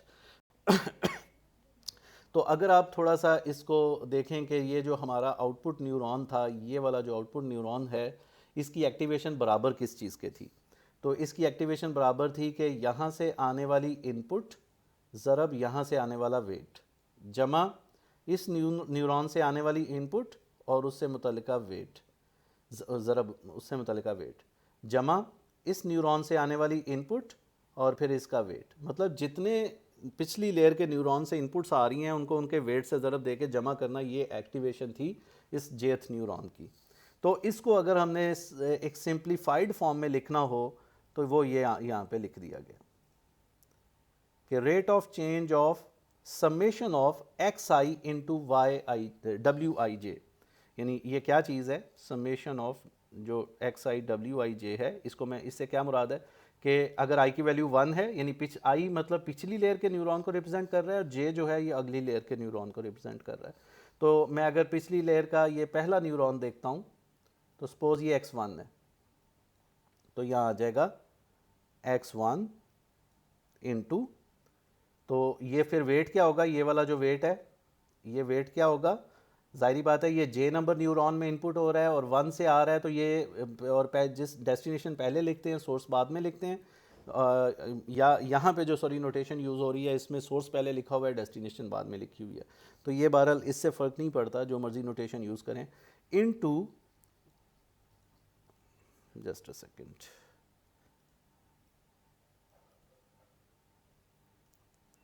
Into wait 1 J plus ये समेशन इस तरह होगी, फिर x2 इंटू वेट अब 2 नंबर न्यूरॉन से जे में जो जा रहा है प्लस x3 यानी पिछली लेयर के जितने न्यूरॉन्स हैं 1 बाई 1 उनके आने वाली outputs multiplied by w3j and so on. ये जितने भी न्यूरॉन्स हैं पिछली लेयर में सब के लिए आप ये करेंगे तो ये आपके पास बनेगा, उसको आपने यहाँ पे जॉइंट करके लिख दिया है समेशन की शक्ल में कि एक्स आई इंटू डब्ल्यू आई जे विद रिस्पेक्ट टू क्या है वाई आई एक्चुअल। ठीक है जी। तो यहाँ पे अगर आप देखें तो वाई आई एक्चुअल जो है, ज़ाहिरी बात है कि अगर मैं कह रहा हूँ कि पिछली लेयर से आने वाली जो इनपुट्स हैं, जो पिछले न्यूरॉन की आउटपुट्स हैं जो यहाँ पे इनपुट बन रही हैं, उनका नाम x1 x2 x3 है, तो अगर मैं इस ith न्यूरॉन की बात कर रहा हूँ तो फिर उसका नाम होगा xi। तो बेसिकली वाई आई एक्चुअल को फिर मैं यहाँ पे कह दूंगा xi कि भाई xi ith न्यूरॉन जो है उसकी जो आउटपुट है वो इनपुट बन रही है xi, उसे मैं कह रहा हूँ फॉर दिस न्यूरॉन। तो जब आप ये डेरिवेटिव लेंगे विद रिस्पेक्ट टू xi, यानी फ़र्ज़ करें विद रिस्पेक्ट टू x2 कर लें, तो ये वाली टर्म ज़ीरो हो जाएगी क्योंकि इसमें x2 यूज़ नहीं हो रहा, ये वाली सारी टर्म ज़ीरो हो जाएगी, इसमें x2 यूज़ नहीं हो रहा, तो सिर्फ ये वाली टर्म बचेगी जिसमें x2 या वो xi यूज़ हो रहा होगा। तो उसमें जब आप x2 के with respect derivative, in this case अगर x2 के विद रिस्पेक्ट डेरिवेटिव लेंगे तो आपके पास आ जाएगा w2j आ जाएगा यहाँ पे। ठीक है जी। और अगर मैं इसे इन जनरल लिखूं कि भाई xi के विद रिस्पेक्ट डेरिवेटिव लेना है तो फिर क्या आएगा, फिर जाहिर बात है 2 की जगह पे यानी वो जो भी टर्म होगी xi अगर 2 होगा तो 2 आ जाएगा, 3 होगा तो 3 वाली टर्म में से लेंगे तो 3 आ जाएगा, तो यहाँ पे आ जाएगा wij। तो ये बेसिकली डेरिवेटिव होगा इसका। मतलब ये कि ये wij क्या होगा, wij ये वाला वेट होगा जी। ये जवाब आएगा अब आपके पास। क्योंकि जब वेट के विद रिस्पेक्ट डेरिवेटिव लेते थे तो यहाँ पे एक्स आई आ जाता था, और जब एक्स आई के विद रिस्पेक्ट डेरिवेटिव लेंगे तो फिर जाहिर बात है साथ वेट मल्टीप्लाई हो रहा होता है तो वेट आ जाएगा। तो अब मेरे पास ये जो फाइनल फॉर्म बनी इस पहले कंपोनेंट के अगेंस्ट वो ये है। इसको मैं यहाँ पे अगर लिखूँ तो मेरे पास फाइनल फॉर्म जो है वो बन रही है -2 y j डिज़ायर्ड, वाई जे डिज़ायर्ड यानी जो आउटपुट न्यूरॉन है जेथ उसके डिज़ायर्ड में से वाई जे एक्चुअल माइनस किया, एक्चुअल माइनस किया आपने, ये आ गया पहले कंपोनेंट के अगेंस्ट, फिर साथ multiplied by F prime of activation of jth neuron multiplied by W I J. तो ये सारे का सारा इस फर्स्ट कंपोनेंट के अगेंस्ट मुझे मिला, ठीक है जी। और जो दूसरा कंपोनेंट है उसका अगली स्लाइड पर हम देखेंगे, जिसमें हमने डेरिवेटिव लेना है अब वाई आई यानी ith न्यूरॉन की एक्चुअल आउटपुट का डेरिवेटिव, तो वो यहाँ पे एक्सप्लेन्ड है जी, ठीक है। ये आप अगर थोड़ा सा देखें इसे,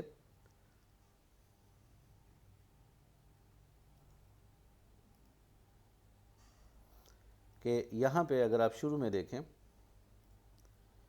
तो ये हम निकाल चुके हुए हैं पिछली स्लाइड पे, ठीक है। ये हमारे पास क्या आया था -2 समेशन, जाहिर बात है कि मैंने सिर्फ अभी एक न्यूरॉन के हवाले से बात की थी, तो जब सारे न्यूरॉन्स के लिए आप ये करेंगे तो ये समेशन जे साथ लग जाएगी।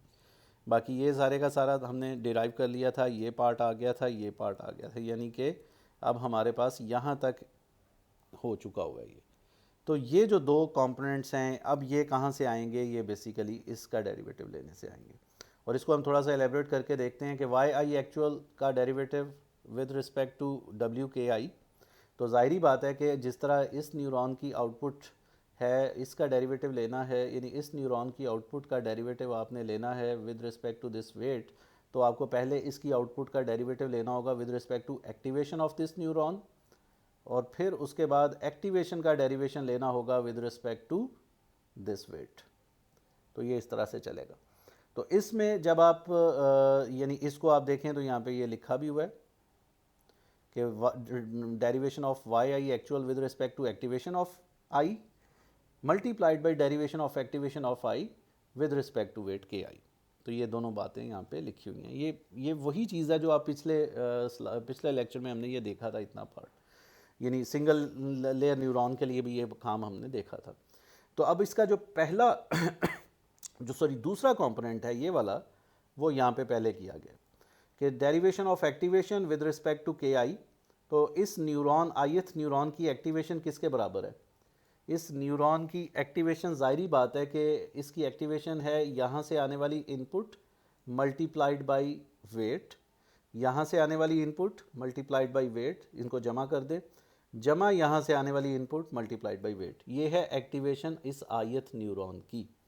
तो अगर मैं इसे थोड़ा सा समेशन की फॉर्म में लिखूं तो मैं लिखूंगा समेशन के तमाम के न्यूरॉन्स या के इनपुट्स पिछली लेयर की, उनको मैं x1 x2 x3 यानी एक्स के कह देता हूँ, मल्टीप्लाइड बाई, तो जाहिर बात है वो वेट, ये तो कंफर्म है कि ith न्यूरॉन है, तो पिछली लेयर के हर न्यूरॉन में से इसमें इनपुट आ रही होगी, या हर इनपुट यूनिट में से इनपुट आ रही होगी, तो उसे हम डब्ल्यू के आई कहेंगे। तो यहाँ पे हम कह देंगे कि एक्स के इंटू के आई, ठीक है। ये ठीक वैसे ही जैसे मैंने पिछली स्लाइड के ऊपर जे न्यूरॉन की एक्टिवेशन को यहाँ पे एक्सप्लेन किया था, तो अब इसी तरह से आई न्यूरॉन की एक्टिवेशन को आप इससे पिछली यूनिट्स के साथ मिला के एक्सप्लेन करेंगे।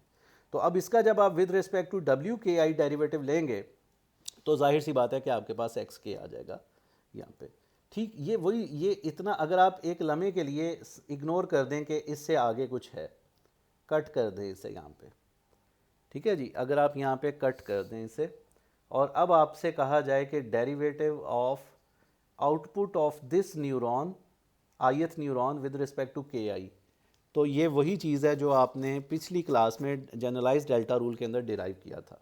उसमें क्या था, पहले उसमें दो कंपोनेंट्स आपने बनाए थे। पहले आपने कहा rate of change of error at I with respect to output of I, और फिर दूसरा कंपोनेंट था rate of change of output of I neuron with respect to weight के आई, ये दूसरा पार्ट था। तो अगर आप गौर करें तो वो जो दूसरा पार्ट था वही यहाँ पे हम कंप्यूट कर रहे हैं कि rate of change of output of I neuron with respect to k i. तो उसके अगेंस्ट हमारे पास दो चीज़ें आई थी, वो एक थी कि rate of change of output of neuron I with respect to activation of eye and rate of change of activation of eye with respect to weight, जो भी उसमें आप यूज़ कर रहे थे। तो वो जो दोनों पार्ट्स हैं वो यहाँ पे एलेबरेट किए गए हैं, ये सेम वही चीज़ है। तो जब आपने निकालना था rate of change of activation with respect to k i, तो आपके पास यहाँ पे एक्स के इंट्रोड्यूस हो जाता है, एक्स वो इनपुट इंट्रोड्यूस हो जाती है। और जब आप निकालते हैं rate of change of y, output of y with respect to activation, तो ये डेरिवेशन ऑफ एक्टिवेशन फंक्शन हमारे पास आ जाता है। ये सेम वही है। जो ये सेकंड कंपोनेंट आप देख रहे हैं, ये आपने जनरलाइज डेल्टा रूल के अंदर दो हिस्से बनाए थे, उनमें से ये दूसरा हिस्सा है।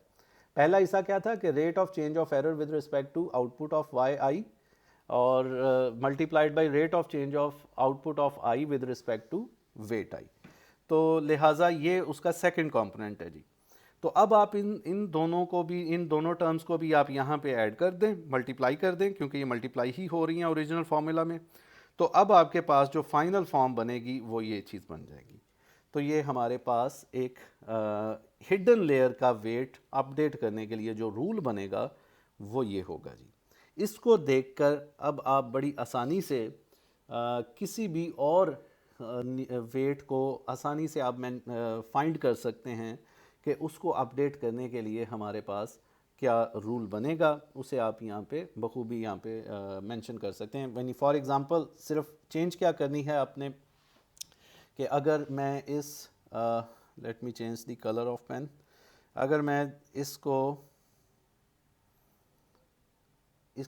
कहता हूँ ये आई नहीं है बल्कि ये आई न्यूरॉन है, तो अब ये सारी की सारा यही वाला फार्मूला जो है इस पर अप्लाई कर दें। ये एक जनरल फार्मूला, इसमें कोई ऐसी चीज़ नहीं है जिसको आपको चेंज करना पड़े, यानी जो जो फार्मूला यही फार्मूला रहेगा, लेकिन अब न्यूरॉन्स जो हैं इसके हिसाब से चेंज हो जाएंगे। अगर मैं कहता हूँ ये आई है तो इसके लिए भी इसके मुताबिक चेंज हो जाएंगे, या आप इसके मुताबिक निकाल सकते हैं। तो ये जो वेट्स हैं, आउटपुट लेयर के जो वेट्स हैं, ये तो कंप्यूट करने के लिए हम पिछली दफ़ा में पढ़ चुके हुए हैं, ये तो वही तरीका है। इनको बहुत आसान, इनको तो वो वाला जनरलाइज डेल्टा रूल यूज़ कर लें। और फिर ये जो हिडन लेयर के वेट्स हैं, इनको अगर आपने अपडेट करना है तो उनके लिए फिर हमारे पास ये है, ठीक है जी। और इसी तरह से अगर आपके पास एक और लेयर भी होती और उस लेयर के ऐड कर देने की वजह से अगर आपसे कहा जाता कि इस वेट को अपडेट करने के लिए फॉर्मूला क्या बनेगा, तो वो आप इसी से निकाल सकते हैं। और मैं इसको अगली क्लास पार्टिसिपेशन के तौर पर छोड़ रहा हूँ कि अगर फ़र्ज़ कर लीजिए कि मेरे पास एक दो की बजाय यहाँ पे एक हिडन लेयर है और एक आउटपुट लेयर है, दो लेयर्स हैं, तो मैं कहता हूँ 3 लेयर्स हों, यानी मेरे पास 2 हिडन लेयर्स हों। और फिर मैं आपसे कहूँ कि जी अब बताइए कि फॉर एग्ज़ाम्पल ये एक है,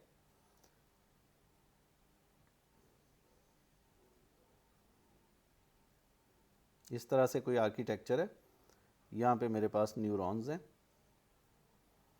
फिर उसके बाद फिर मेरे पास आगे न्यूरॉन्स हैं, इनके बीच में भी न्यूरॉन्स हो सकते हैं, और ये सारी इनपुट्स इधर भी जा रही हैं, इधर भी जा रही हैं, इधर भी जा रही हैं, इसी तरह से ये भी इधर जा रही हैं, ये भी इधर जा रही है, ये भी इधर जा रही है, और सारे ये जा रही हैं। और अब उसके बाद मेरे पास यहाँ पे आउटपुट लेयर है,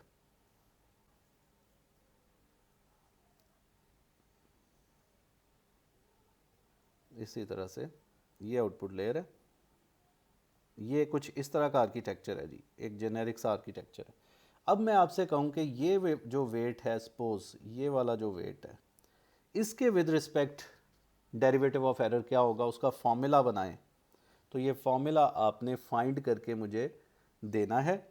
आप इसके लिए अपनी आसानी के लिए ये कर सकते हैं कि इस लेयर के जो न्यूरॉन्स हैं, इसे आप कह दें कि जी फ़र्ज़ करें ये तो इसे जे ही रखें, इसे आई रखें, इससे आप के रखें इस लेयर को, और इसको आप कर लें आई जे के एल कर लें, एल कर लें इसे। और अब आपने करना ये है कि आपने ये फार्मूला डिराइव करना है फॉर दिस आर्किटेक्चर जिसके अंदर दो हिडन लेयर्स हैं। और अब देखेंगे कि आपने ये फॉर्मूला थोड़ा सा और ओके जी, हेयर आर एन एग्जांपल। ये एक L1 जो है ये बेसिकली एक ऑटोनोमस व्हीकल डिराइविंग कह लें कि एक प्रोग्राम था जिसके अंदर किया ये गया था कि एक गाड़ी के अंदर यहाँ पे कैमरा लगा दिया गया था और इस कैमरा को की मदद से इस गाड़ी जो है वो ऑटोमेटिकली स्टीयरिंग रोटेट होता था मैकेनिकल सिस्टम के ज़रिए और वो गाड़ी अपनी डायरेक्शन सेट करती थी। हो ये रहा था कि ये कैमरा जो है ये बेसिकली एक 330x32 साइज़ की इमेज लेके सामने रोड की वो न्यूरल नेटवर्क को फीड करता था। और न्यूरल नेटवर्क जो है यानी कि उस इमेज से वो लर्न करता था या डिसाइड करता था, उसकी ट्रेनिंग हुई हुई थी और उसके मुताबिक वो डिसाइड करता था कि उसे किस तरफ मूव करना है।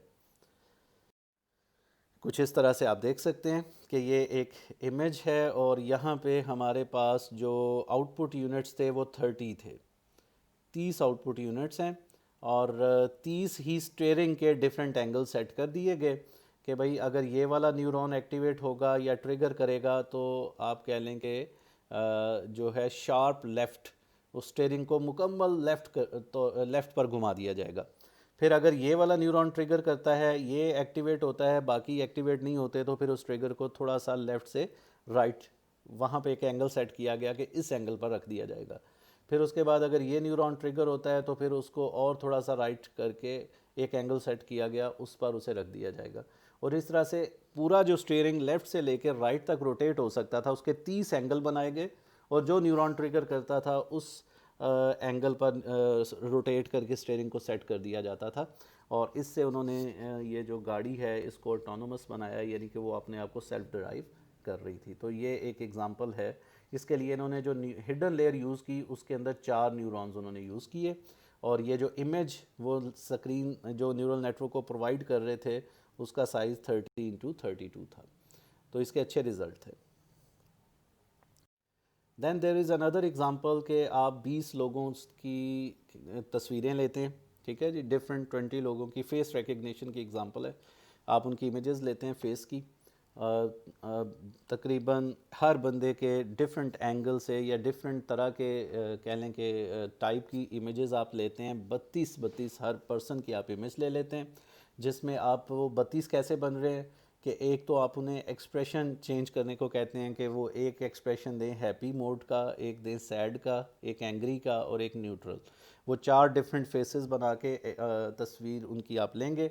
फिर इसी तरह से उनकी 4 डिफरेंट डायरेक्शंस में हर एक एक्सप्रेशन के साथ तस्वीर लेंगे। तो यानी लेफ़्ट साइड पर देखते हुए, राइट साइड पर देखते हुए, सामने देखते हुए और ऊपर की तरफ देखते हुए। तो बेसिकली हर एक तरफ देखते हुए 4 डिफरेंट मोड्स में आप उनकी वो तस्वीर लेंगे। तो बेसिकली ये 16 4 ज़रब 4 16 पर पर्सन इमेजेस बन गई। उसके बाद वो इसी तरह से ये 16 इमेजेस उनकी विद ग्लासेस लेंगे, ली उन्होंने, और 16 ही इमेजेस विदाउट ग्लासेस ली। तो टोटल हर इंसान की 32 इमेजेस आ गई, यानी कि with glasses and without glasses 16 और उन 16 में से 4 डिफरेंट मोड्स में के साथ हर डायरेक्शन में 4 डिफरेंट डायरेक्शंस में उन्होंने तस्वीरें ली। तो हर एक बंदे की 32 तस्वीरें आ गई और टोटल 20 लोगों का ये डेटा कलेक्ट किया गया। इमेजेस को ग्रे स्केल बनाया गया जिसमें इंटेंसिटी जो है वो 0 से लेकर 255 तक, आपको पता है RGB वैल्यू होती है। और जो इमेज का साइज़ रखा गया हर एक का वो था 120x128 पिक्सल की इमेज बना के न्यूरल नेटवर्क को फीड की गई। यानी वो कुछ इस तरह से इसकी जो है वो न्यूरल नेटवर्क जो आर्किटेक्चर है कुछ इस तरह से फिर आगे उन्होंने सेट किया कि आउटपुट जो लेयर थी उसके अंदर 4 न्यूरॉन्स हैं। अगर ये गैस करना है या ये प्रेडिक्ट करना है कि वो जो पर्सन जिसकी इमेज है वो किस तरफ देख रहा है, लेफ़्ट देख रहा है, राइट देख रहा है, स्ट्रेट देख रहा है या अप देख रहा है, तो इसका मतलब 4 आउटपुट्स हैं तो 4 न्यूरॉन्स बना दिए गए। और 4 न्यूरॉन्स में से जो भी न्यूरॉन ट्रिगर करता था, फ़र्ज़ करें ये पहला ट्रिगर करता था तो कह दिया जाएगा कि जी वो पर्सन लेफ़्ट देख रहा है। दूसरा ट्रिगर करता है तो वो स्ट्रेट देख रहा है। तीसरा ट्रिगर करता है तो वो राइट देख रहा है। चौथा ट्रिगर करता है तो वो ऊपर की तरफ देख रहा है। इसी तरह से हिडन लेयर में यहाँ पे 3 न्यूरॉन्स को यूज़ किया जा रहा है जी। और इनपुट लेयर के अंदर आपके पास 120 ज़रब 128 बहुत ज़्यादा पिक्सल हो जाते हैं, तो उस इमेज का साइज़ रिड्यूस करके 30 ज़रब 32 बनाया गया। और यहाँ पे आप देख सकते हैं कि अगर 30 ज़रब 32 है तो ये शायद 960 तकरीबन पिक्सल बनेंगे। तो 960 यहाँ पे इनपुट्स होंगी, यहाँ पे हर यानी ये टोटल जो इनपुट्स हैं, ये पिक्सल जो हैं ये तकरीबन 960 हैं। तो 960 इनपुट्स जो हैं वो आपने इस न्यूरल नेटवर्क को फीड की और उसके बाद फिर आपने उससे प्रिडिक्शंस ली। एक ये हो सकता है इसमें एप्लीकेशन कि आप उसकी डायरेक्शन प्रिडिक्ट करना चाह रहे हैं, या फिर ये भी हो सकता है कि आप उसे न्यूरल नेटवर्क को ये ट्रेन कर सकते हैं कि वो ये बताए कि ये पर्सन कौन है। ये हो सकता है कि वो ये बताए कि वो किस तरफ देख रहा है। ये हो सकता है कि उसका जेंडर मालूम किया जाए कि वो मेल है कि फ़ीमेल है। या फिर ये प्रेडिक्ट करने के लिए भी न्यूरल नेटवर्क को ट्रेन किया जा सकता है कि वो ये बताए कि सन ग्लासेस पहने हुए हैं पर्सन ने कि नहीं। तो ये पॉसिबल इसकी 4 कह लें कि इस्तेमाल हो सकते हैं इस डेटा सेट के न्यूरल नेटवर्क के ज़रिए। इसके अलावा भी हो सकते हैं, लेकिन ये 4 इसकी एग्जांपल्स हैं फ़िलहाल। बाकी डिज़ाइन करना है आपने इसको, तो अब आप इसमें क्या है कि आपके पास 260 इमेजेस जो हैं वो आपने ट्रेनिंग के लिए रख ली, और फिर उसके बाद आपने टेस्ट इमेजेस जो हैं वो 364 रख ली। ठीक है जी। क्योंकि हमने कहा था कि 32 इमेजेस पर पर्सन है और 20 लोग हैं, तो ये 320 320 640 तकरीबन बनती हैं हमारे पास टोटल इमेजेस। और इसी वजह से हमने उसको आधी कुछ इस तरह से तकसीम की कि 260 चलेंगी ट्रेनिंग में, और आई थिंक 640 या जो भी ये टोटल सम जो भी बनता है उनमें से एक पोर्शन आपने ट्रेनिंग के लिए रख लिया और एक पोर्शन को आपने टेस्ट करने के लिए रख लिया। बाकी इनकोडिंग जो है इमेजेस की वो आपने 30 ज़रा 32 पिक्सल की इमेजेस कर लें। एक डिज़ाइन चॉइस है ये कि आप इसे इस तरह से कर सकते हैं। ठीक है जी। बाकी जो रेजोल्यूशन है इमेजेस की वो ये है, और every 4x4 pixel are replace by the mean value. ये आपको पता है कि साइज़ रिड्यूस करने के लिए एक तरीका ये है कि हर 4 पिक्सल की एवरेज लेके 1 पिक्सल में तब्दील कर दें, तो उसका साइज़ जो है वो कम हो जाएगा। तो the pixel intensity is linearly scaled from 0 to 1। अच्छा, एक तरीका ये होता है कि आपके पास वैसे तो इंटेंसिटी है 0 से लेके 255 तक, ठीक है जी, और आपने फीचर स्केलिंग पढ़ी हुई है। तो अगर मैं इसको हर पिक्सल वैल्यू को मैक्सिमम 255 से डिवाइड कर दूंगा, तो अब ये रेंज जो है ये श्रिंक हो जाएगी 0 से लेके 1 तक। तो आप फीचर स्केलिंग करके इसकी रेंज जो है वो पहले आप कर लें श्रिंक, और फिर आप उन्हें हिडन यानी फिर आप उन्हें इनपुट करें अपने न्यूरॉन्स को। और आउटपुट की इनकोडिंग ये है कि आपने एक तरीका तो आपके पास ये आ सकता है कि आपने सपोज प्रेडिक्ट ये करना है कि पर्सन किस तरफ देख रहा है। तो अगर उसके लिए 2 तरीके हैं कि एक तरीका तो ये है कि आप 4 न्यूरॉन यूज़ कर लें, जैसे मैंने बताया। अगर पहला न्यूरॉन ट्रिगर करे तो वो लेफ़्ट देख रहा होगा, दूसरा ट्रिगर करे वो राइट देख रहा होगा, तीसरा स्ट्रेट और चौथा आप इस तरह से आप उसकी कर सकते हैं डिवीज़न। और अगर आप एक और तरीका भी है, लेकिन वो इतना कॉन्फिडेंस उसके में अंदर नहीं होगा, इतने अच्छे रिज़ल्ट आपको मिलने के चांसेस नहीं हैं, कि आप एक ही न्यूरॉन रखें और इसकी आउटपुट आएगी 0 से लेके, अगर सिग्मॉइड टाइप कोई फंक्शन है तो आउटपुट आएगी 0 से लेके 1 तक। अगर 0 से लेके 1 तक है तो आप इसके 4 हिस्से बना लें कि भाई 0 से लेके 0.2 तक अगर आएगा तो मैं कहूँगा कि पर्सन लेफ़्ट देख रहा है। फिर 0.4 तक अगर आएगा तो मैं कहूँगा जी पर्सन जो है वो राइट देख रहा है। 0.6 तक आएगा तो मैं कहूँगा पर्सन जो है वो अप देख रहा है। 0.8 पर आएगा तो पर्सन जो है वो स्ट्रेट देख रहा है, इस तरह से। और अगर आगे इससे आता है तो फिर हम किसी और डायरेक्शन को भी रख सकते हैं, या 0.25 के मार्जिन से रख सकते हैं। ठीक है जी। तो यूँ भी आप कर सकते हैं कि एक ही न्यूरॉन ले लें और उसकी आउटपुट की डिविजन्स कर लें, लेकिन इसमें इतना कॉन्फिडेंस नहीं आपको मिलेगा, इतने कह लें कि आपके रिजल्ट्स या लर्निंग इतनी रिलायबल नहीं रहेगी। इससे ज़्यादा बेहतर है कि आप जितनी डायरेक्शंस हैं उतने आउटपुट न्यूरॉन्स लें, और आप ये एज्यूम करें कि जब भी वो किसी एक क्लास को प्रिडिक्ट बिलोंग करेगा तो वो वाला न्यूरॉन जो है वो ट्रिगर किया करेगा। तो ये कुछ पॉसिबल डिज़ाइन चॉइसेस हैं फॉर फेस रिकग्निशन एप्लीकेशन या और एग्जांपल, जिसको आप न्यूरल नेटवर्क से सॉल्व कर सकते हैं। ठीक है जी। Okay, thank you, take care. Okay, one thing is left. अच्छा, स्ट्रक्चर के बारे में कि how many layers, usually 1 layer is enough, वरना आप उसे बढ़ा भी सकते हैं। लेकिन एक बात आप जहन में रखेंगे कि अगर आप एक से ज़्यादा लेयर्स यूज़ करते हैं तो ओवर फिटिंग के चांसेस हैं, और अगर आप कम लेयर्स यूज़ करेंगे तो फिर उसमें अंडर फिटिंग का भी ख़तरा है। तो less units result in failure of training, ठीक है। अगर आप कम न्यूरॉन्स यूज़ करेंगे हिडन लेयर में तो वो उतना उसे करेक्टली क्लासीफाई नहीं कर सकेगा। जैसे कि मैंने शुरू में बताया कि एक बाउंड्री है, वो 4 न्यूरॉन हिडन हो तो उससे लर्न हो सकती है। तो अगर आपने 2 यूज़ किए तो फिर आप कभी भी उसे परफेक्टली क्लासीफाई नहीं कर सकते या लर्न नहीं कर सकते। तो इस वजह से आपको न्यूरॉन्स भी उस हिसाब से सेट करने होंगे, और इनको करने के लिए trial and error, start with a number and prove the units with the help of cross validation set. ये वाली टेक्निक हम डिस्कस करेंगे, क्रॉस वैलिडेशन सेट क्या होता है और इसका इस्तेमाल क्या है, इसे हम बाद में डिस्कस करेंगे। अभी आगे एक लेक्चर में मॉडल सिलेक्शन पर हम बात करेंगे तब। तो बहरहाल ये एक तरीका हो सकता है कि over fitting and under fitting का कॉन्सेप्ट इसमें अगेन आ सकता है। अगर आप ज़्यादा लेयर्स और ज़्यादा न्यूरॉन्स पर जाते हैं तो ओवर फिट हो सकता है, और अगर आप कम न्यूरॉन्स यूज़ करेंगे तो फिर उसके अगेंस्ट आपकी लर्निंग प्रॉपर नहीं हो सकती। आई थिंक यहाँ पे हमारा लेक्चर ख़त्म होता है जी। तो इंशाल्लाह हम नेक्स्ट टाइम फर्दर इसी अभी टॉपिक को कंटिन्यू करेंगे। फ़िलहाल हम इसको यहाँ पे ख़त्म कर रहे हैं। Okay, thank you.